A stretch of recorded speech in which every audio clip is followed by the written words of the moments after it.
Shumë jetë në Gaza janë ende në dyshim. Në reparte të ndryshme të spitalit Nasser shtrihen 2 djemë 10 vjeçar, njëri i qelluar nga armë izraelite dhe i paralizuar nga qafa e poshtë, ndërsa një tjetër me një tumor në tru. Tani që është në fuqi një armë pushimi brisht, ata janë midis 15.000 pacientëve për të cilët Organizata Botërore e Shëndetësisë thotë se kanë nevojë për evakuime urgjente mjekësore. Ola Abu Zaid riullur duke i ledhatuar butësisht flokët djalit të saj Amarit. Familja e tij thotë se ishte në tendën e tyre në jug të Gazës kur u godit nga një plumb i qelluar nga një dron izraelit. Plumbi është bllokuar midis 2 vertebrave të tij duke e lënë të paralizuar. Ai ka nevojë urgjente për ndërhyrje kirurgjikale, thot Ola, duke shtuar se është e komplikuar.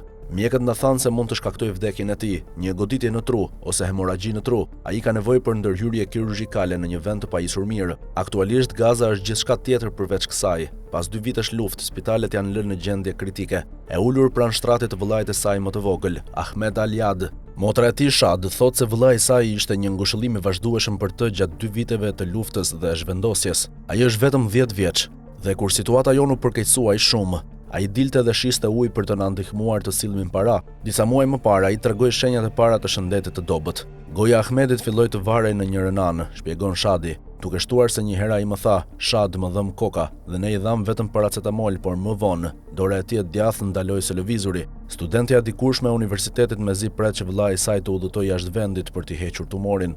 Nuk mund ta humbasim, ne tashmë e humbëm baban ton, shtëpinë ton dhe ëndrat tona, thot Shadi. Kur ndodhi armëpushimi, na dha një farë shpresë se ndoshta kishte një shans prej 1% që Ahmedi të mund të udhëtonte dhe të merrte trajtim. Të mërkurën OBSH-ja koordinoi konvojin e parë mjekësor për t'u larguar nga Gaza, që nga fillimi i armëpushimit të brisht më 10 tetor, duke transportuar 41 pacient dhe 145 kujdestarë në spitale jashtë vendit, nëpërmjet pikës kufitare Kerem Shalom të Izraelit, me ambulanca dhe autobus që e çuan grupin në Jordani. Disa kanë qëndruar për kujdes atje. Agjencia e OKB-s ka bërë thirrje që numri i evakuimeve mjekësore të rritet me shpejtësi për të marrë me mira rastet e të sëmurëve dhe të plagosurve. Megjithatë, Izraeli ka thënë se do të mbajë të mbyllur kalimin kufitar derisa Hamasi të përmbushë angazhimet e tij sipas kushteve të marrëveshjes së armëpushimit në Gaza, duke kthyer trupat e pengjeve të vdekura. Izraeli e ka mbajtur të mbyllur anën e Gazës të kufirit me Egjiptin, që nga maji i vitit 2024, kur mori kontrollin gjatë luftës. Duke folur në një konferencë për shtyp të enjten, kreu i OBSH-s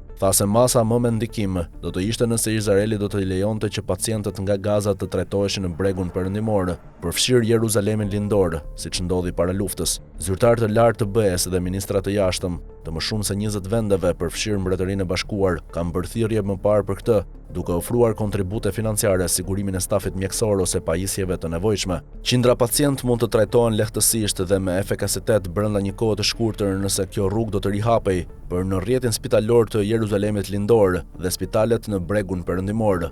Ne mund të trajtojmë të paktën 50 pacient në ditë për kimioterapi dhe rrezatim dhe madje edhe më shumë se kaq. Spitalet e tjera mund të bëjnë shumë ndërhyrje kirurgjikale, thot mjeku. Ministria e Shëndetësisë e drejtuar nga Hamasi në Gaza thotë se gjatë vitit deri në gusht 2025 të paktën 740 persona, përfshirë gati 140 fëmijë, vdiqën, ndërsa ishin në listat e pritjes. Në spitalin Nasser, drejtori i pediatrisë dhe maternitetit shpreh zhgënjimin e tij. Është ndjesia më e vështirë për një mjek të jetë i pranishëm, i aftë të diagnostifikojë një gjendje, por i pa aftë të kryejë testet thelbësore dhe pa trajtimet e nevojshme. Kjo ka ndodhur në kaq shumë raste dhe për fat të keq, ka humbje të përditshme jetësh për shkak të mungesës së aftësive tona. Që nga armëpushimi, shpresa është shuar për më shumë nga pacientët e tij.